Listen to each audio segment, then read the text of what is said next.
American investors thinking, well, why would I think that I know more about the Latin American market than Latin American investors? So if they're not willing to invest, like, why would I? How arrogant am I to think that I can make more money in Latin America than Latin American investors? And so because of that, this problem continues. And then there's less and less and less money, and the spiral continues. And you end up in this point where if you're investing in Latin America, you are not investing because you're trying to make money quickly. You're not investing because you're going to go from zero to IPO in 5 years. What you're hoping for is either an acquisition, or you're assuming that you're going to invest in these companies and probably around like year 4 or 5, they're going to hit profitability and they're just going to continue to operate and you'll make a nice dividend every year. But it's a very different outcome profile because of how difficult it is to raise money.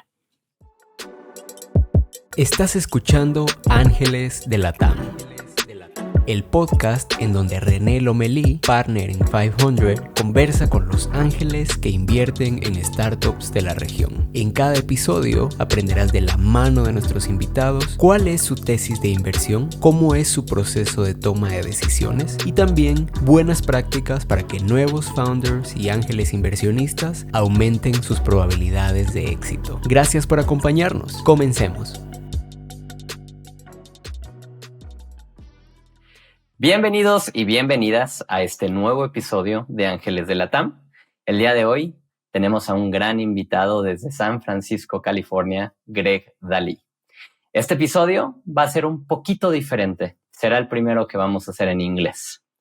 Desde que empecé Ángeles de LatAm, lo hice pensando que sería siempre en español, con inversionistas latinos, invirtiendo en Latinoamérica. Sin embargo, hace unos días, platicando con Greg, me parece una gran idea hacer este experimento. Greg es un gran amigo y que si bien él no es latino, ha invertido en más de 10 compañías en Latinoamérica y me parece que tiene mucho que compartir en este espacio. Greg nació en San Francisco y ha pasado una buena parte de su vida ahí, comenzando su carrera en tech en AdRoll y después hoy pasando gran parte de su tiempo como inversionista. Es inversionista de más de 60 compañías, 10 de ellas en Latinoamérica, y su portafolio en nuestra región incluye compañías como Picker, Coda, Pide Aquí, Palenca, Hoy Trabajas, Curios, Carta y más. Si quieres conocer un poquito más de Greg, te invito a escuchar su podcast que se llama Spiraling Up with Greg. Now, let's switch to English. Greg, thank you so much for joining us for this episode. How are you? I'm doing great, René. Thank you for having me. And my Spanish did improve a lot in the last 3 weeks while I was in Mexico City. It definitely did not get to the point where I can do an interview in Spanish. So I appreciate you doing this in English.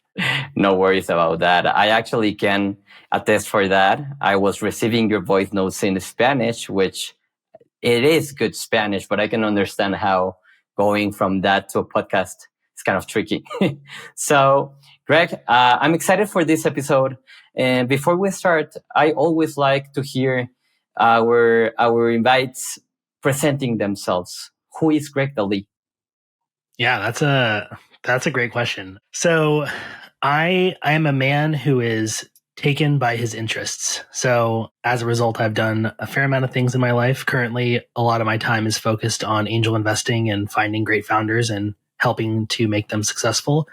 As you mentioned in your intro, I have a podcast, which is a life journal that follows my insane life. I produce music. I have an art gallery that focuses on psychedelic art. So art that people are inspired by while on psychedelics, they then paint. And so I'm trying to give more love to that sector of the art world.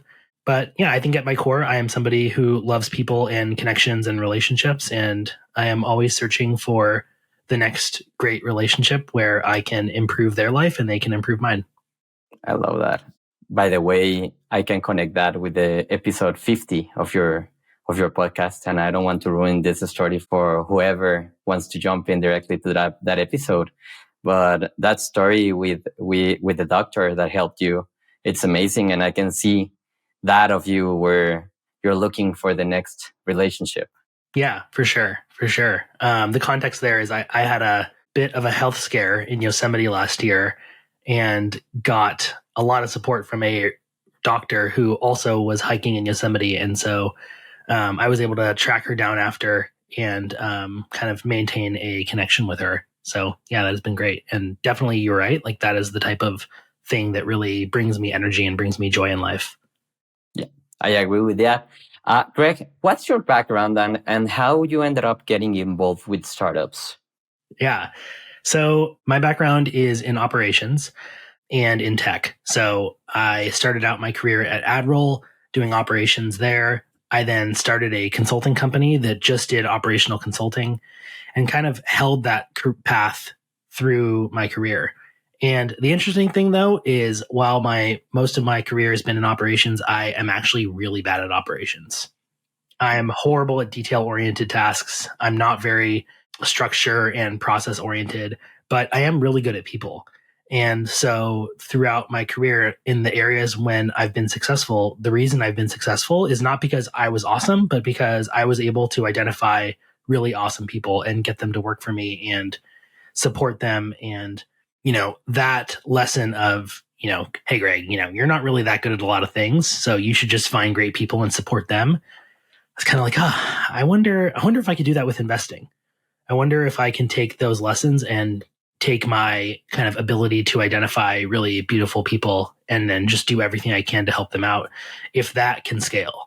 And so with Centauri Capital, that's kind of the model that I've been experimenting with. So I took about $10 million across 60 companies and have the last 3 years kind of been working through that model of I've invested in and identified these 60 people that I really want to succeed and I really want to see be successful. So, can we get there? And it's a little too early to tell. I think of the 60 companies I invested in, I think like 54 of them are still alive and some of them are doing really well. Some of them are struggling. It's kind of a mixed bag, but overall, I feel pretty good that I will end up returning enough on this first fund that I think this strategy of just finding great people is something that I can probably scale for a while.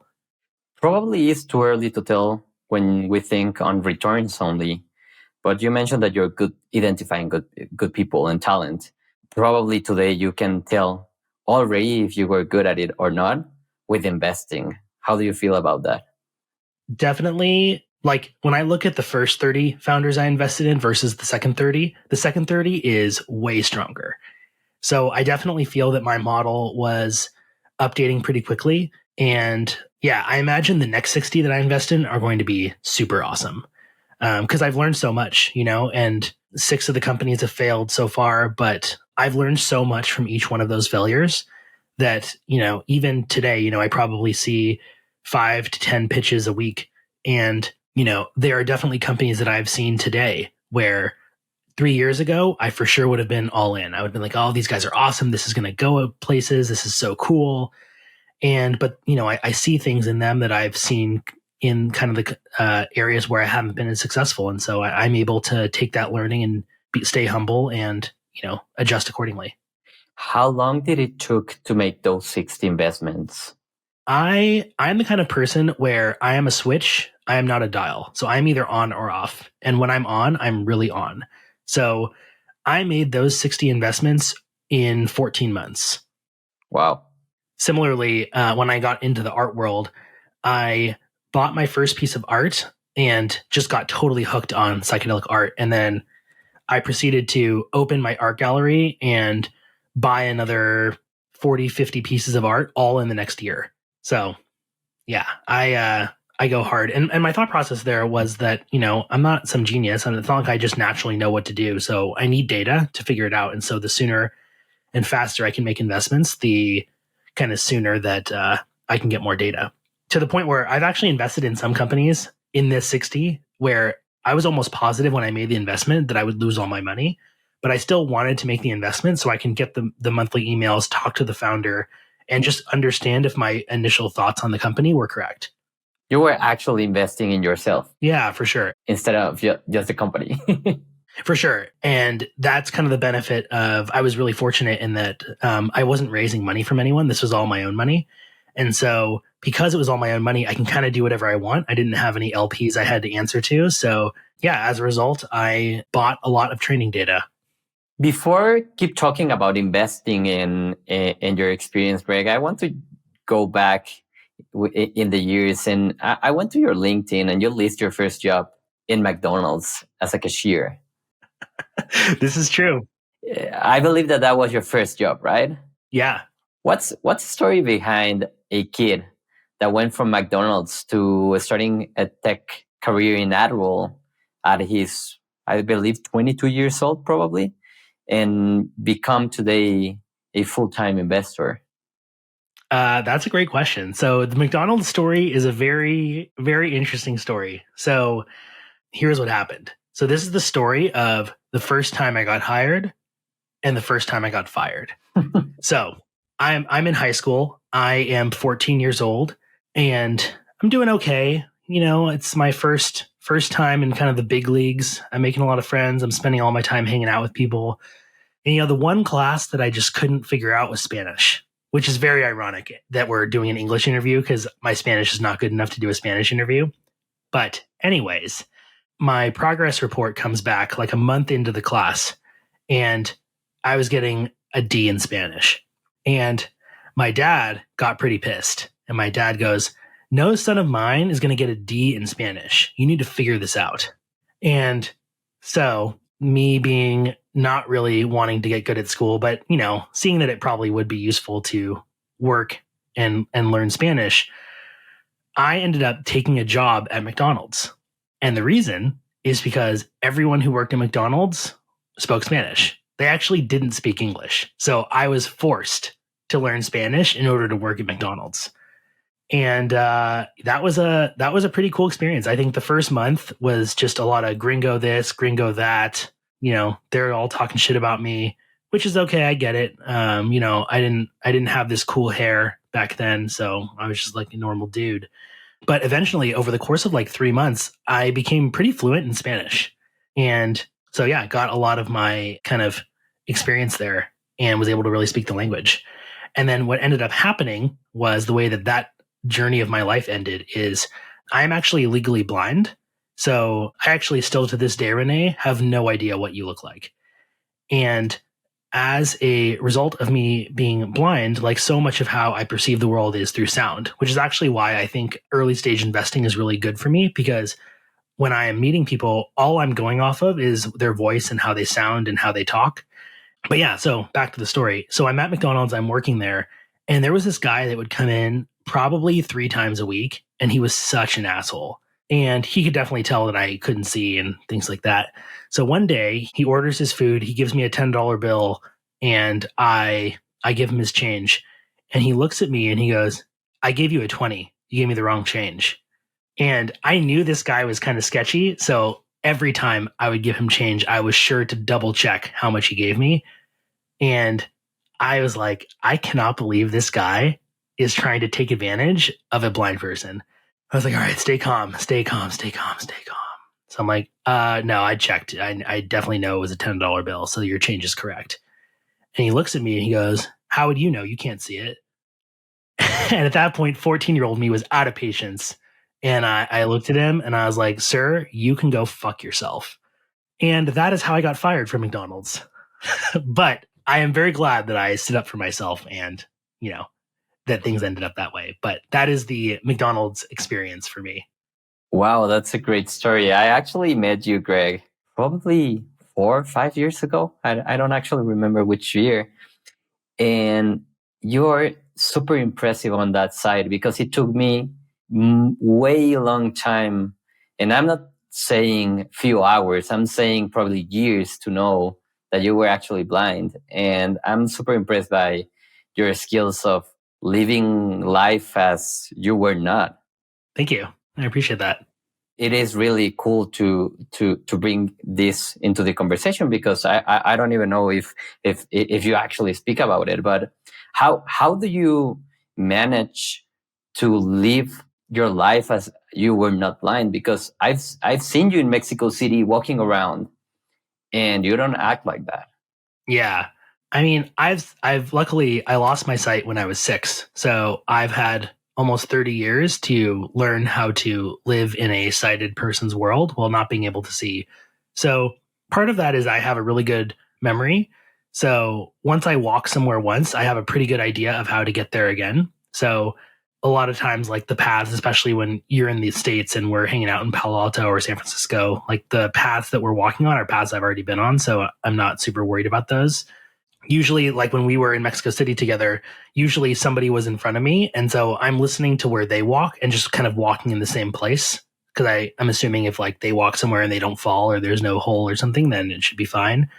Part of it is I have a really good sense for voices. And so I'm constantly listening to what's happening around me and kind of using people's voices and listening to their movements based on their voices to try to locate where everything is. So yeah, it's definitely, as I talk about it out loud, it does not seem like the easiest thing to do. But I think when you have a lot of practice doing it, it actually comes more naturally than you would think. Yeah, I can agree, but definitely I have absolutely no idea of how does that feel, right? So again, you have 100% of my respect because honestly, I knew about it because you actually told me about it. So I believe that's crazy. But going back to this topic, so from McDonald's to AdRoll, what's the experience going to work to a tech company? Like you actually are from San Francisco, so you have been involved within the tech culture for all of your life. But how you go from McDonald's to a tech company? I understand that that's way back because you were 14 and AdRoll is that you're 22. But what's the story behind that? Yeah. So basically, when I graduated university, I was unemployed for like 9 months. I could not get anyone to give me a job because my grades were not good. I think for me, not being able to see, like school was always a very difficult thing, partly because I didn't care, but mostly because I couldn't really read any of the textbooks. I couldn't really see the board. So yeah, so I had really bad grades. And my degree was in finance, and my hope was to work for an investment bank or an investment institution or something like that. And they really care about your grades, and so nobody would hire me. And so actually, AdRoll was the only job I can get. And the only reason I can get that job is because one of my dad's friends worked there and was like, "Oh, like, you know, you're Joe's son. That's cool. We'll give you a chance." And I remember I remember getting there and thinking, number one, I'm never going to fill out a resume again. Number two, I'm never going to look for a job again. I'm only going to have people approaching me. So what needs to happen to get there? And that kind of kicked off my career. And I basically spent the entirety of my 20s working really hard, getting really good at work and building teams. I love that approach on building yourself in order to answer to that question. What needs to happen to get there? If you had to answer that question today, what's that ambition that you're building on to answer to that question again? Well, so when I think about my life's goal and, you know, why am I here? I think that there are two things that I truly feel called to do in this life. The first is to connect with more people and bring more love into the world. And the second is to find a solution for near light speed travel. So on the first one, I invest in a lot of companies that are focused on mental health or making it easier for people to make friends or connect with people. And then on the second one, I've invested in a couple space companies. But for the most part, I think in order to get to that light speed travel goal, I'm going to need a lot more money to invest in research. And I probably won't even get there in my lifetime. So I think my goal is to, just learn about the world and get to know people. And throughout my life, as I have the funds to do so, start to invest in research to be able to get us faster spaceships so that we can become a multiplanetary species. Cool. And thinking on your investment thesis, and you just shared a little bit of that, but thinking on, again, that you were born in San Francisco and basically you're living in the tech mecca, why are you trying to do this globally instead of finding good deals in San Francisco? People might think that you should be able to do that, right? Yeah, for sure. I mean, of the 60 companies I invested in, I would say 10 of them are in LatAm, 5 of them are in other parts of the world, and 45 of them are in the US. And of those 45 in the US, probably 40 of them are in the Bay Area. So I definitely do kind of have my fair share of fishing at my home pond. But I mean, well, I think it gets back to why I do this. Like, I'm not doing this to make money. I'm not doing this to get powerful. I'm doing this because I love people and I want to find more people to connect with. And amazing people are often founders. There's a lot of amazing people that aren't, but some of the most incredible people I've met in my life are founders. Because if you're really awesome, it's kind of a natural thing to be annoyed with the world or be irritated that something doesn't exist. And it's really, truly takes an incredible person to look at something that doesn't exist and say, well, why can't I be the one to make that exist? And that way of thinking exists all over the world. And I think that if my goal is to help the most amount of people achieve their goals and achieve their dreams, it's actually much better and much more important that I do that outside the Bay Area. Because realistically, if I don't invest in a Bay Area company, chances are somebody else here is. But the vast majority of my friends, if not all of them that are investors in San Francisco, none of them are looking in LatAm, right? None of them are looking in Asia. None of them are investing in Africa. They're not going to invest in any company that's more than a 45-minute Uber from their house. And I think that that is, on a global scale, I think that's a horrible way to think about the world. For me, it's kind of like selfishly nice because there's so much less competition in these other places. And so I'm able to meet really great founders and get really great valuations, which is great. But ultimately, I would love it if I spent a year looking for a great founder who needed money and couldn't find one. Because that means that all the great founders are getting taken care of, right? What happens now is I'm constantly saying no to great founders. And I wish I had enough money to give them, but I just don't. And so I need to focus my resources on the people that I think are truly, truly elite. But yeah, I would love a point where I'm forced to retire from VC because there are no opportunities because all the great people are already getting the support they need. But that's not the case, and nor will that probably ever be the case. So until then, I will go to the ends of the earth to find great people to invest in. Man, I agree with you 100%. And when I go back and think of 2013, which is the year that I started in VC, I was actually joining 500, and 500 up to today, I would describe as the main differentiator that we have is that we invest globally and that we actually have people thinking that we can find talent in any place in the world. And recently I found myself sharing with others that has changed in 2024 and that investors are thinking globally, even though that is not 100% true. It is, because it has changed. But you just share with us that even today, people in the Valley, friends of you, are still investing in people that is 40 minutes away from an Uber ride. And that's crazy. Yeah. I mean, ultimately, we are attracted to what is familiar. We are attracted to what feels safe. And generally, what feels safe are people that look like us, people that live in houses like us, people that drive cars like us, people that have interests like us. And the more similarities you can find with someone, the more they remind you of you. And, you're safe. You're safe to you. I'm safe to me. So that's kind of what people look for. And that is actually not what founders look for, right? Founders look for what is different, what is opposite, what is not existing that should exist. And it is amazing how many investors do not think like founders. And I think that's why so many VC firms and so many investors are not successful, because they don't know how to think like a founder. So how can they possibly spot one? I agree with you. A few weeks ago, when we met for lunch here in Mexico City, you mentioned that you were surprised over the opportunity in Latin America, but also you were surprised that you see a lot of that capital that is available for founders. It doesn't come all the time with the right advice. And you also told me that should be my opportunity. If I ever move to Latin America and then I want to win within the early stage, I have an opportunity. What's that opportunity? What do you see that is different from what you're looking at with your friends, your investments, other investors in the Valley compared to what you have seen in Latin America, and why you mentioned that over that lunch?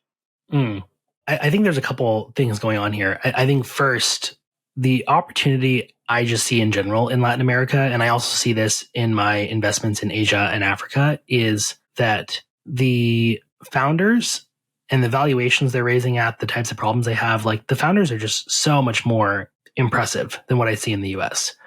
And while I would imagine if I were to look at like the top 100 founders in the world, if there was some way to look at that, a lot of them would be in the US because there's such great infrastructure here.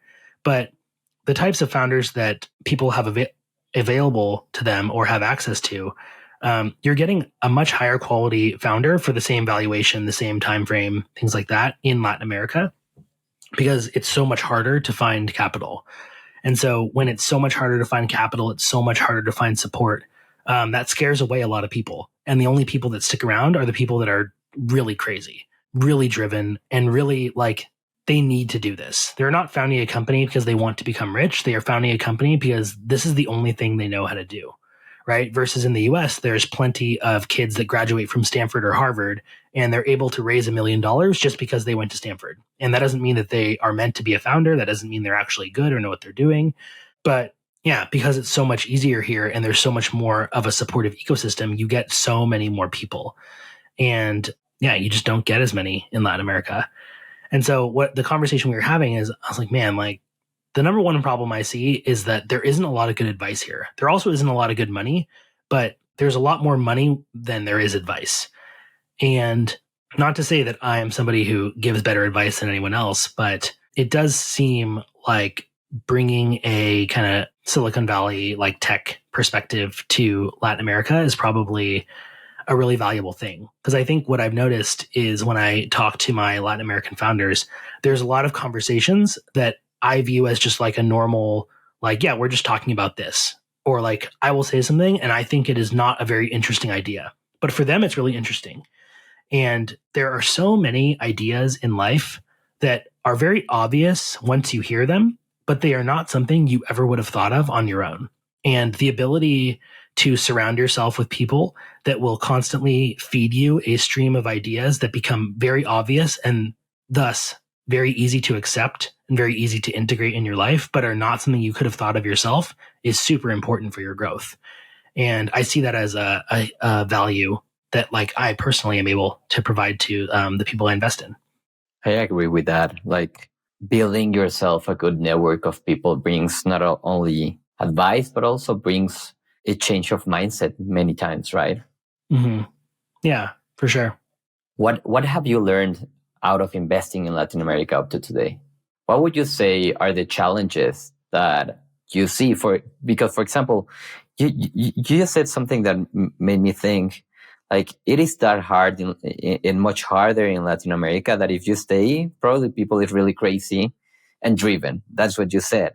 But at the same time, I was thinking on answering that same question. What's the challenge then? And today it comes top of mind that the challenge, because that's the conversation that the industry is having, it's liquidity events. And how do you see that when you still see the opportunity and you keep investing in our region?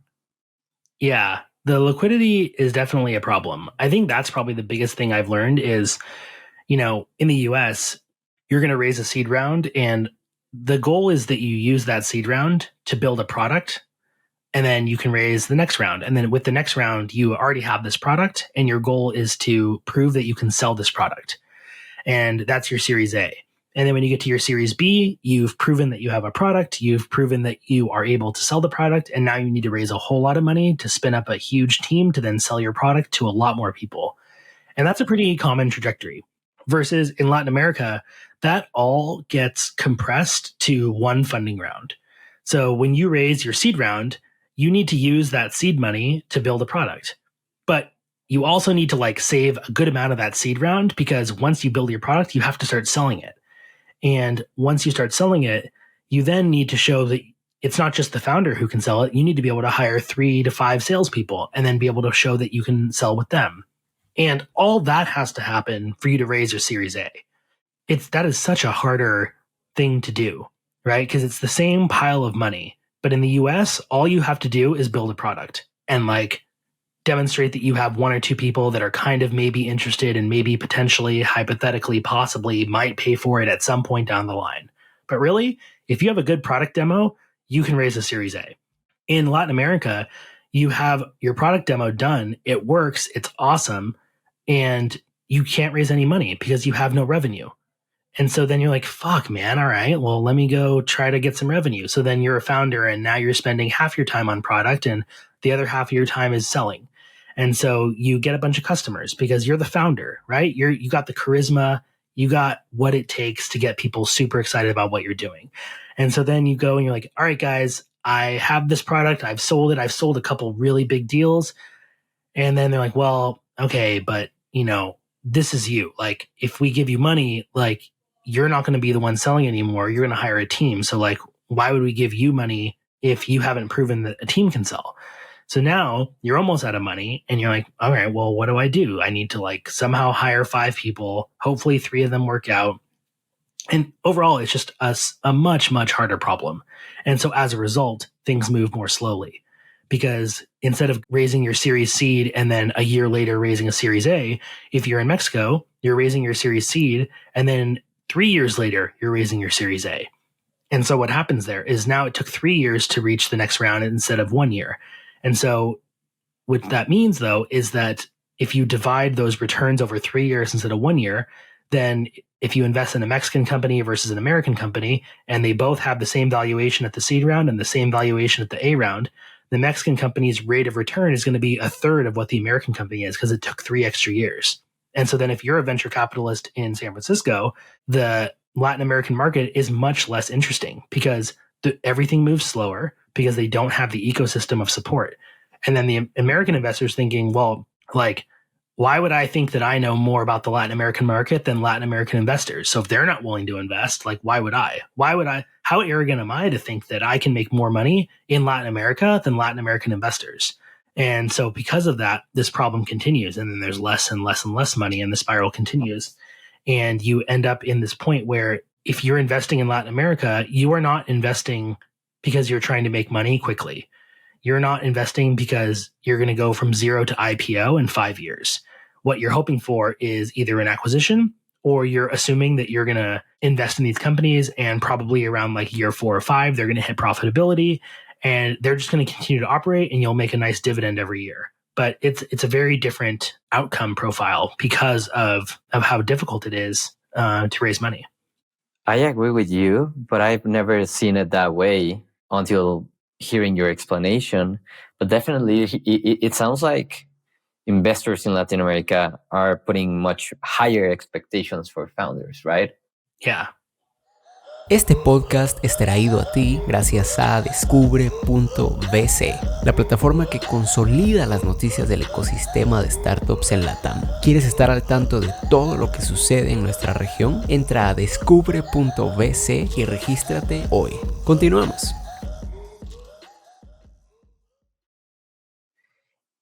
You just described it in a very challenging way for a founder to start a company in Latin America. And recognizing a real issue within our industry. Why do you keep investing in Latin America when you know about these challenges? Well, the nice thing about me only investing my own money is I don't have anyone to answer to. So I invested in this company out of Monterrey and I got dinner with the founder when I was in Mexico City. And he's like, hey, look, here's the deal with our business. Like, we are going to be a huge business, but it is not going to happen quickly. This is going to be something that we're building for the next 10 years. And in 10 years, I think we could have a $500 million business. And since I don't really care about, my IRR, I don't really have to pitch the new fund. Nobody's asking me for updates. I don't care. I'm also not doing this to make money. I'm doing this to build relationships. And so for me, it's fine, but I'm a very rare investor. And so my kind of thought is like, because I am rare and because I have different expectations for investments, I should go to the areas that most need me. And ultimately, like, San Francisco does not need me. Like, Latin America needs me a lot. Asia needs me a lot. Africa is dying for people like me that are patient, people first, and are not investing and then hitting you up every month to ask when I'm going to get my money back. We definitely need more investors like you, Greg. Thank you. Man, I agree with you. Otherwise, I wouldn't be investing in Latin America, right? But what I hear, and I gotta ask, you don't have unlimited resources. That's for sure. And you say that you're not doing this for money, but somehow you gotta make money, right? In order to keep doing this. What's your strategy when we think about returns? My strategy is I am just kind of doing whatever feels right to me. So I personally like put a bunch of money into art. I put a bunch of money into VC stuff. I put a bunch of money into, crypto and a bunch of other stuff. So at any given time, there's usually something that is spitting out money. And as soon as I get that money, I put it into another company. So for me, the trick is managing my cash flows so that I never have to say no to an amazing founder.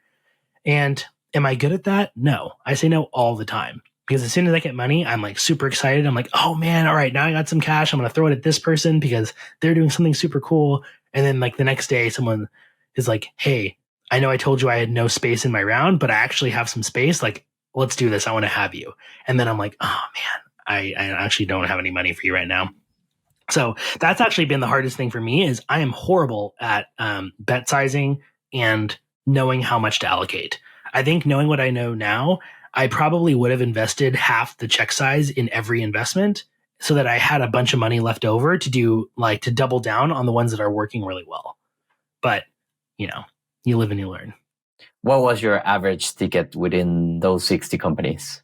I would say the average was around 150 grand. My most common check size was like 50 because I invested $10 million over 60 companies, which averages to about 150 grand. But I had like 5 or 6 that were much larger and most of them were smaller. Okay. And I guess you're counting in some follow-on investing as well within that, right? Very little. I would say of the 10 million, probably 500 is follow-on. Oh, interesting. So definitely your strategy is within the first check and keep investing first checks. Yeah, because my thought process initially was like, once you raise at whatever valuation you raise at, there's no going back to that number. Like if the company is doing well, they're just going to keep going up and up and up on the valuations. There's no scenario where a company does really well, but the valuation stays the same.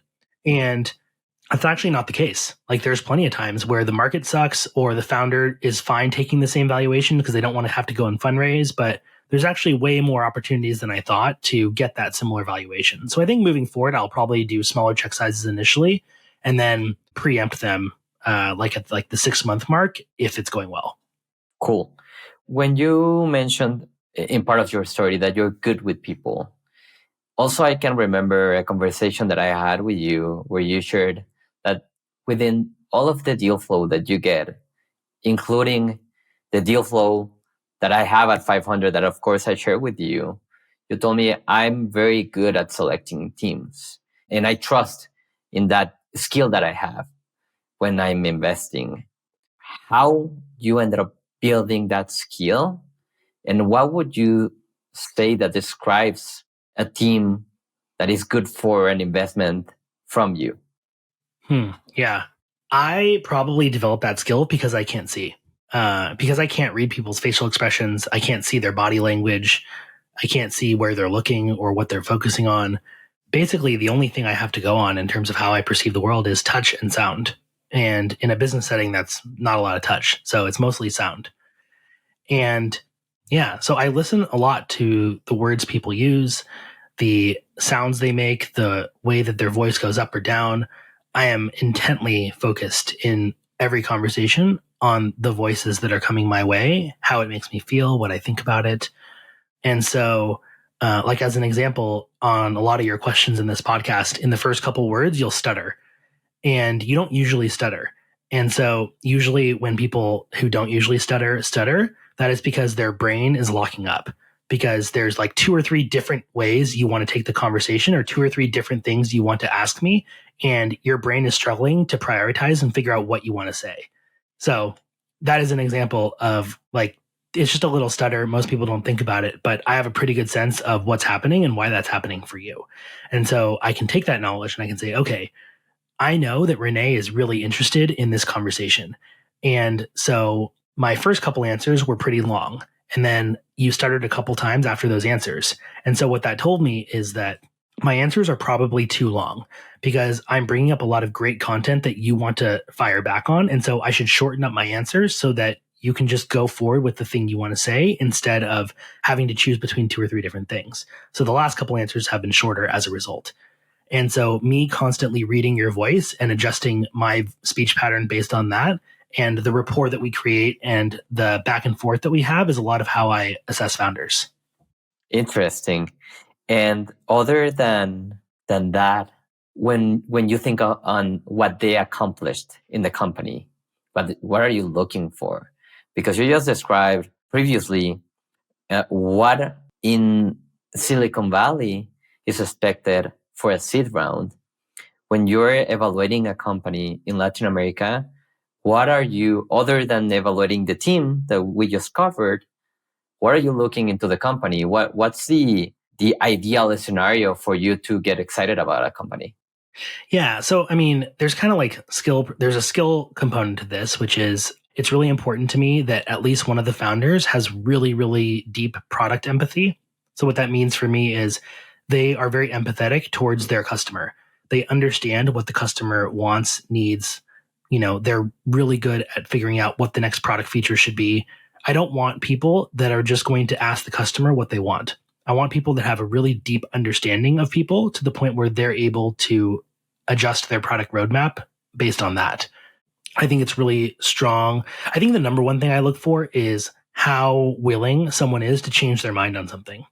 So I generally will pick the 1 or 2 parts of their pitch that I most disagree with, and I'll poke at it and I'll see how stubborn they are. And if they're really stubborn, I will then straight up ask them, what evidence would you need to change your opinion on this? And if someone's not able to explain to me what they would need to change their mind, that is an immediate pass for me. Because I do not want to be in the business of trying to make stubborn people less stubborn. So those are the 2 things that I really look for is product empathy and the ability to change your mind. And then the third question that I always ask myself is, if this company completely failed, what is the scenario where I would be super excited to invest in their next company? And a lot of that comes down to like, how proactive are they at communicating? How much does their team like them? What's the experience between us need to look like? And then I'll talk to them about that. Say, here's what I want. Here's what I need. Like, can you give me this? I love that question because I've been thinking about that as well. Of course, within more than 300 investments that we've done in Latin America, we have a lot of failures and you learn from them, but you also create those relationships, as you mentioned. And the other day I was just thinking about that question. Which companies or which founders I would invest again and why I wouldn't invest in the others. And it's a very hard question to answer. Yeah. What's the important thing for you? Honestly, I like communication, as you mentioned, but honestly, I would invest in those that I know for sure. And I've seen it firsthand that they left everything that they had in order to make it work. And that probably is not as subjective. It's a perception that I will build on the person. That's interesting. Like how much they're willing to sacrifice? Yes, but it's not only about sacrifice. It's about how they reacted into challenging situations and what they did before actually getting to the day of taking the decision of just moving on, right? Yeah. Makes sense.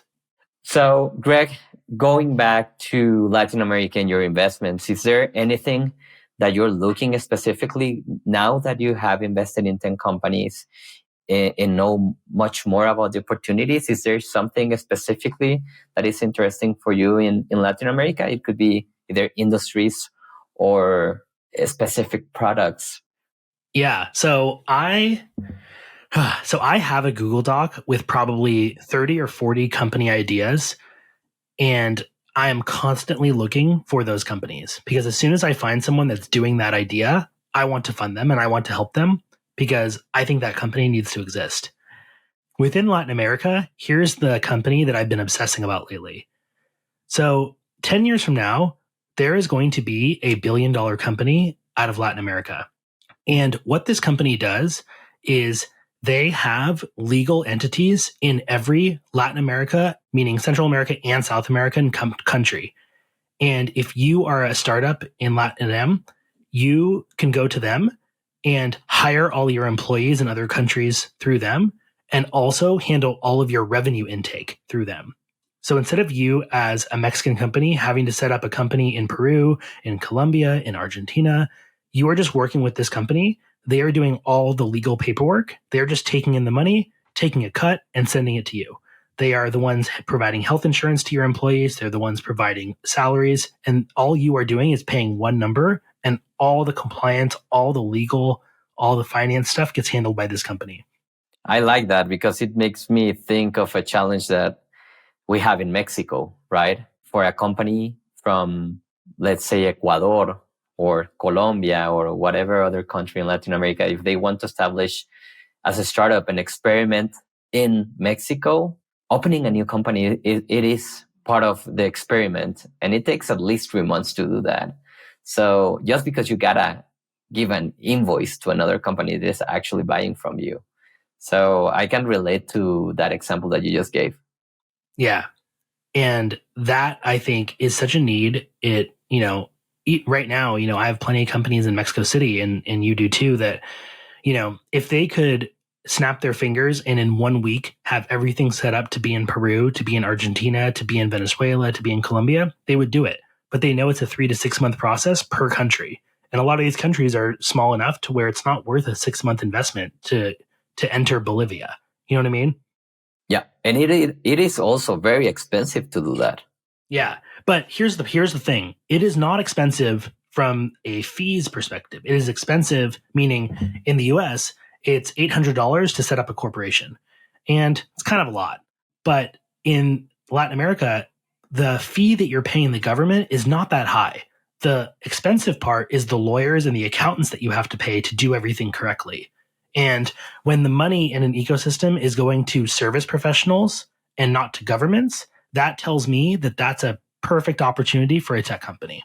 So if you find any companies that are doing this, let me know, because I want to help them be successful. Awesome. Man, what kind of a stage are you investing in? I only do seed stage these days, where I've really only done that the entire time. I don't think I will ever do more than seed stage. I really love it down here. Awesome. So pre-seed, you're not going in? No, pre-seed's fine. Okay. Have you invested, because you just mentioned, I want to find a team that is doing that. Can you go starting from the idea stage? Yes. I think my problem is I don't have a great founder network in Latin America, except outside of the founders that I've already invested in. So I think what I would need to do to go from idea, I guess the idea is can I just start up a startup workshop or studio in Latin America and find founders to take my ideas and go make them? Yes, I think at some point I will do that. But all the founders I know already have their companies. But for sure, if any of these companies that I've invested in go under and the founder has nothing to do, I'm going to pitch every one of them on doing this idea. Awesome. And what are your plans within the next year? You just said that you usually go all in. And it sounds like that pocket of $10 million is already invested. So what's next? I don't know.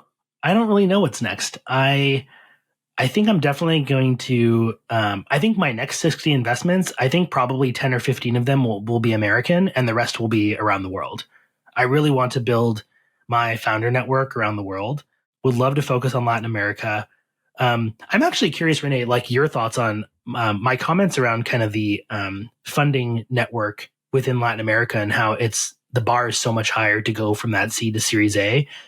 If I told you in 5 years that problem would be solved, do you think it's more likely to be solved from foreign investors coming into Latin America with money, or Latin American investors kind of leveling themselves up and being willing to take more risk?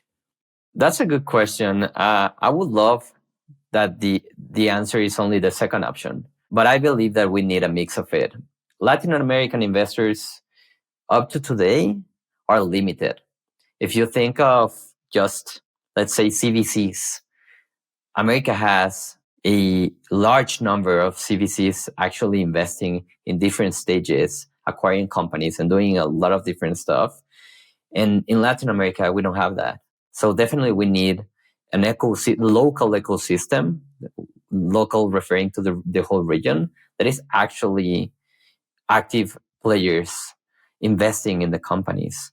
But if I compare this 2024 to what I was looking to in 2013, we are in a much better place than we were 11 years ago. So it takes time to develop an ecosystem and an industry.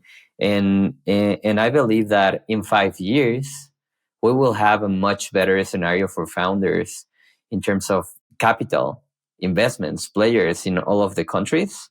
But I wish that up to today was faster than it actually is.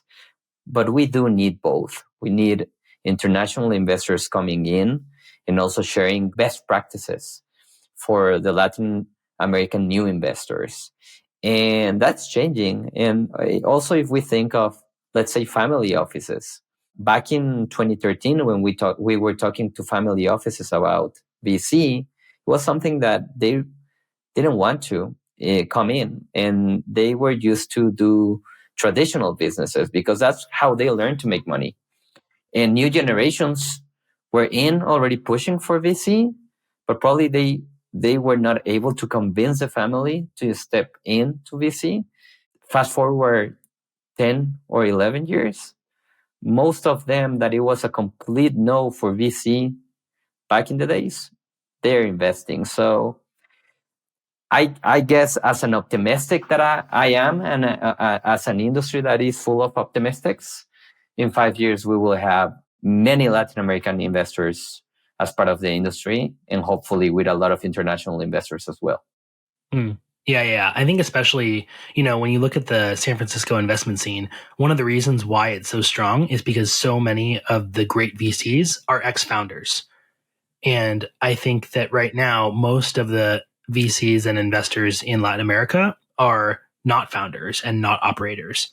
But as more Latin American companies have big exits and those founders have a bunch of money to throw around, I think we're going to see a much higher class of Latin American investor. And then those people will team up with the family offices, with the big investment funds, with the traditional Mexican VCs, and I think help to level up the entire ecosystem. Yes, I think it's going to be like that. Yeah, we hope, because because the alternative there is that like all these incredible opportunities that I see in Latin America just get swooped up by foreigners, and then the most beautiful part of Latin America, which is the entrepreneurship ecosystem, ends up not going back to the countries itself. Yes, I agree with that, but it also we need to be patient. It takes time to build that.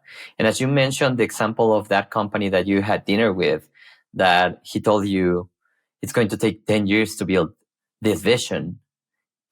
It just takes time, right? True. Greg, to start closing this episode, what is one of the most exciting or difficult moments that you have that have marked your career? So when I was 28, I got offered a job as the VP of operations for a company called Keep Truckin'. And I was woefully underqualified for that job. But it was one of the coolest experiences of my life. I got to hire a bunch of great people, most of which I'm still friends with today. I went from, the largest team I'm managing to be like 4 or 5 people to having a team of 200. And the year that I was there, I leveled up more than probably any year in my life. And that experience kind of taught me the value of people. And the coolest thing that I built at that company was an amazing culture. Other teams were constantly trying to move to be on my team. And even after I left, and even today, people still bring up how amazing that culture was and how great it was to come to work every day and how much they loved working for me and working with me and everything about that. And I look at that as kind of the biggest moment of my career, because I had a lot of ideas before then of, if I'm ever in charge, here's the culture I want to create, but I'd never actually done it. And to be able to go from me constantly thinking about this and obsessing over this idea to finally having the opportunity and then implementing it really, really successfully gave me the confidence to get into angel investing, to get into art and to do all these things that I had no experience doing, but I had a strong conceptual idea of how I want to do it. And I imagine, when we talk in 5 years, the things that I'll be working on then are also going to be very different than what I'm working on today. And all those things will be things that I had no experience or knowledge of how to do, but I had this idea in my head of, I think if I did it this way, it would work. And having the confidence and the ability to do that is huge. And I really owe my time at Keep Trucking to granting me the confidence and the ability to jump into all these really scary things that I don't know about. That's amazing, man. I can relate with that in my own story as well. Thanks for sharing. Yeah, no problem. And last question, now to close the episode. What's that learning or advice that you know today that you wish you had known when you started investing in companies? Probably the idea around getting people to change their mind. I think that is so important and such a huge part of what I do today. And I didn't really realize that in the beginning. Because in the beginning, you're kind of told from other investors, like, you want founders that are headstrong. Like, you want the Steve Jobs, who's not going to listen to anyone, not going to take shit from anyone, who tells you what the product needs to be. And those people are really, really rare. And I've not come across a lot of them in my life. And so for the most part, we all need to be really, really good at changing our mind. And the faster you can change your mind on something, the more successful you will be. And I wish I knew in the very beginning of this how important it was to be able to assess somebody's ability to change their mind. How long does it take for you to assess that? 10 minutes. That's amazing. Greg, thank you so much for sharing a lot of your knowledge and your story. Thank you so much for joining me to this episode and first one in English of Ángeles de LatAm. Yeah, mucho gusto para todos, René. Es una experiencia muy buena para tener una conversación contigo en inglés. Espero que para nuestros próximos podcasts podamos hablar en español. I'll make sure to make you practice. Sí. This has been great. Thank you so much. Awesome. I'll switch again to Spanish. Greg, pues muchas gracias. La próxima probaremos hacerlo en español. Y para todos los que nos escuchan, él fue Greg Dalli. Si lo quieren contactar, lo pueden hacer en LinkedIn, buscándolo como Greg Dalli. A mí también me encuentras en LinkedIn. Yo soy René Lomelí. Y si eres un ángel inversionista, por favor, escríbeme. Me encantaría conocerte para invitarte a este espacio. Puedes encontrar Ángeles de LatAm en todas las plataformas, pero también lo puedes encontrar en el ecosistema startup.com. Y muchas gracias por escucharnos. Nos vemos como cada jueves en un nuevo episodio. Hasta luego. Esto fue Ángeles de LatAm. Si te gustó el episodio, ayúdanos a compartir esto con más personas y síguenos para mantenerte al tanto de la siguiente conversación. Búscanos en redes sociales como @500latam y @descubrebc. Gracias por acompañarnos.